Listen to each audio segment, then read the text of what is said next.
Good morning कलीसिया। और आज हम दूसरा कुरिन्थियों का 10वां अध्याय वचन 5 को पढ़ेंगे।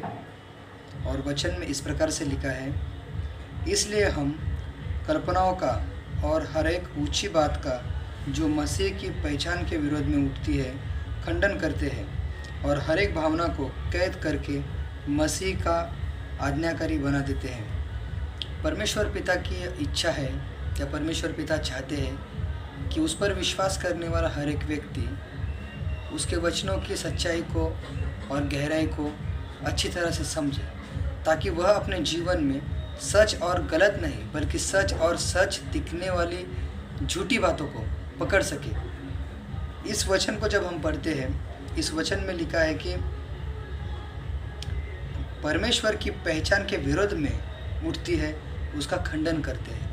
शैतान हमेशा मनुष्य के मनों में परमेश्वर के प्रति अलग अलग विचारों को डालता है। जैसे कि परमेश्वर न्यायी है, वो तो उसका चरित्र है, लेकिन परमेश्वर क्षमा नहीं करते, या परमेश्वर गुस्से वाले हैं, अगर हम पाप करेंगे तो परमेश्वर के पास हम नहीं जा सकते, परमेश्वर के साथ हम अगर हमारी संगति टूट जाती है तो हम संगति नहीं बना पाते हैं, या हम हमारा उद्धार खो सकते। ऐसे सारे गलत विचार शैतान हमारे मन में डालते हैं, लेकिन वैसा नहीं है। परमेश्वर प्रेमी है, परमेश्वर न्यायी भी है, परमेश्वर क्षमा करने वाले भी है, उनके अलग अलग चरित्र है।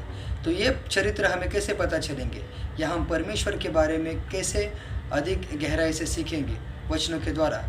कुलुस्यों की पत्री अध्याय 3 वचन 16 में इस प्रकार से लिखा है कि अपने हृदय को मसीह के वचन को अपने हृदय में अधिकाई से बसने दो। क्यों अधिकाई से? बिकॉज परमेश्वर का वचन अगर हमारे हृदय में रहेगा तो वही वचन हमारी सोच में मानो घूमता रहेगा, और हम परमेश्वर के वचनों पर मनन कर सकेंगे। परमेश्वर के वचनों पर मनन करने से हम परमेश्वर के साथ संगति बनाए रखेंगे, परमेश्वर के साथ बढ़ते जाएंगे, और परमेश्वर के विरोध में जो भी बातें उठती है, जो भी गलत शिक्षाएं उठती है, उस शिक्षाओं का हम खंडन कर सकते हैं, उस शिक्षाओं को हम पहचान सकते हैं, और उससे हम दूर रह सकते हैं।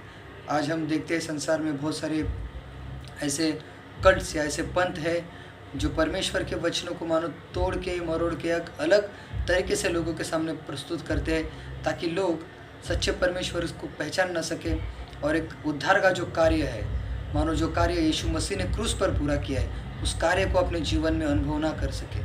लेकिन और वचन में आगे इस प्रकार से लिखा है कि हर एक भावना को कैद करके मसीह का आज्ञाकारी बना देते हैं। हर एक भावना को, हर एक विचारों को, जो भावनाएं, जो विचार एक विश्वासी को मानो परमेश्वर से दूर ले जा सकती है, या परमेश्वर के प्रति उसके मन में एक अविश्वास उत्पन्न कर सकती है, उन सारे विचारों को, उन सारी भावनाओं को हम मसीह के सामने मानो मसीह के पास आज्ञाकारी बना देते हैं, अगर परमेश्वर का वचन हमारे हृदय में रहेगा तो।